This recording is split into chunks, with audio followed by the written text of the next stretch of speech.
नमस्कार साथियों, आज हम चर्चा करने वाले हैं गंगा एक्सप्रेसवे के बारे में। क्योंकि आपने सुना भी होगा कि ये आपके प्रदेश का क्या है, मतलब उत्तर प्रदेश की जब बात करें तो उत्तर प्रदेश का बनने वाला सबसे लंबा एक्सप्रेसवे है। और साथ ही साथ देश की अगर बात करें तो देश का बनने वाला ये दूसरा सबसे लंबा एक्सप्रेसवे है। आखिर गंगा एक्सप्रेसवे की हमने एक बार फिर से चर्चा क्यों यहाँ पे करने की बात रखी। वैसे तो आप भी जानते हैं कि पूर्व में क्या किया गया था, हमारे देश के प्रधानमंत्री के द्वारा खास करके 18 दिसंबर 2021 को ही इसकी आधारशिला रखी गई थी। कहाँ से रखी गई थी तो आप भी जानते हैं, शाहजहांपुर से। शाहजहांपुर में प्रधानमंत्री जी का एक कार्यक्रम था जहाँ पे जाकर के यह बहुप्रतीक्षित और कह सकते हो कि राज्य सरकार का एक ड्रीम प्रोजेक्ट और प्रदेश के संदर्भ में सबसे लंबा एक्सप्रेसवे, जो कि आपके कह सकते हो कि यहाँ पश्चिमी किनारे को पूर्वी किनारे से कनेक्ट करता है। और ये एक ऐसा एक्सप्रेसवे डेवलप किया जा रहा है जो कि गंगा नदी के किनारे किनारे होकर के निकलेगा और इसी कारण से इसको नाम भी दिया गया है गंगा एक्सप्रेसवे।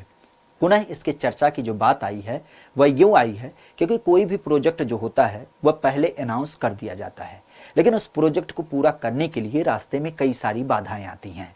और उनमें एक सबसे बड़ी बाधा जो आती है वह आती है हमारे पर्यावरण डिपार्टमेंट के द्वारा। खास करके क्योंकि इस रास्ते के बनने में बहुत सारे पेड़ वगैरह कटते हैं, कई सारे लोगों का विस्थापन होता है। तो उसी बिंदु को आधारित करते हुए कल की जब बात करते हैं तो कल हमारे यहाँ पे खास करके ये जो पर्यावरण और वन मंत्रालय है, अब इसने इसको हरी झंडी दे दी है कि आप इस तरीके से एक्सप्रेसवे को बना सकते हैं।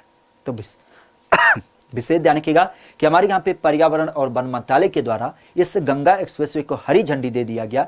खासा जिस एक्सप्रेसवे को आपके प्रधानमंत्री जी के द्वारा 18 दिसंबर 2021 को आधारशिला रखा गया था। ध्यान रखिएगा, ये जो एक्सप्रेसवे है प्रदेश का सबसे लंबा है जो 6 लेन में बनाया जाएगा। हालांकि भविष्य में अगर जो जरूरत पड़ेगी तो इसको हम 8 लेन में भी बना सकते हैं और ये बनने वाला एक ग्रीन फील्ड एक्सप्रेसवे होगा। खासा ध्यान रखिएगा, ऐसी मान्यता है कि 2024 तक शायद इसको हम पूरा कर लेंगे क्योंकि यह पीपीपी मोड पे आपका बनाया जा रहा है। और इसकी जब बात करें तो आपने देखा भी था कि जब शाहजहांपुर में इसका उद्घाटन किया जा रहा था, आधारशिला रखी जा रही थी, तो उस टाइम पे यह बिंदु भी रेखांकित किया गया था कि इसी शाहजहांपुर में एक आपातकालीन विमान लैंडिंग आपका पट्टी भी डेवलप किया जाएगा, लगभग 3.5 किलोमीटर चौड़े का। अगर इस एक्सप्रेसवे की बात की तो खासा ध्यान रखिएगा कि उत्तर प्रदेश के 12 जिलों से कनेक्ट होगा। और इन 12 जिलों की जब बात करें तो इन 12 जिलों का नाम विशेषतः ध्यान रखिएगा कौन कौन से जिले हैं।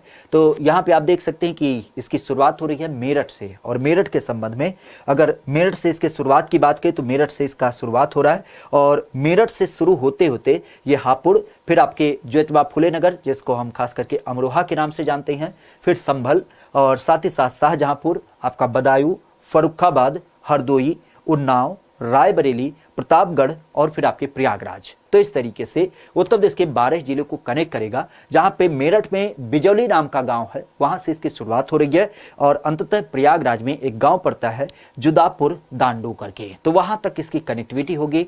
हमारे प्रदेश का सबसे लंबा है तो इसकी लंबाई कितनी है तो ये भी ध्यान रखिएगा, यह 594 किलोमीटर का एक्सप्रेसवे है। और खासा किसको कनेक्ट करेगा तो आपके पश्चिमी उत्तर प्रदेश को पूर्वी उत्तर प्रदेश से कनेक्ट करेगा। आप यहाँ पे देख सकते हैं ये पश्चिमी उत्तर प्रदेश और ये करीब करीब आपका पूर्वी उत्तर प्रदेश कनेक्ट हो जा रहा है। अगर इसकी बात करें तो ये देश का क्या हो जा रहा है, दूसरा सबसे लंबा एक्सप्रेसवे है। सरकार की भविष्य में ये योजना है कि गंगा नदी के पैरेलल हम क्या करेंगे, इसको और कनेक्टिविटी बढ़ाएंगे। जैसा कि पूर्वांचल एक्सप्रेसवे आपका जो बन रहा है वह बलिया तक कनेक्टिविटी देगा, तो बलिया से इसको जोड़ दिया जाएगा और इधर मेरठ से होकर के फिर ये निकल जाएगा हरिद्वार तक। तो इस तरीके से एक लंबा एक्सप्रेसवे होगा जो खास करके गंगा नदी के किनारे किनारे आपको देखने को मिलेगा। काफ़ी जानकारियां आप इसके बारे में जानते थे, लेकिन फिर से एक बार चर्चा में आया तो आपके साथ इस जानकारी को साझा करना पड़ा। विशेषतः मिलते हैं किसी नए बिंदु के साथ। उम्मीद करते हैं कि यह सेशन भी आपको पसंद आया होगा। अगर पसंद आता है तो इसको लाइक शेयर भी कर दिया करें। आज के बिंदु को यहीं तक रखते हैं, पुनः मुलाकात होगी किसी नए सेशन के साथ। आज के लिए इतना ही। Thank you, all the best.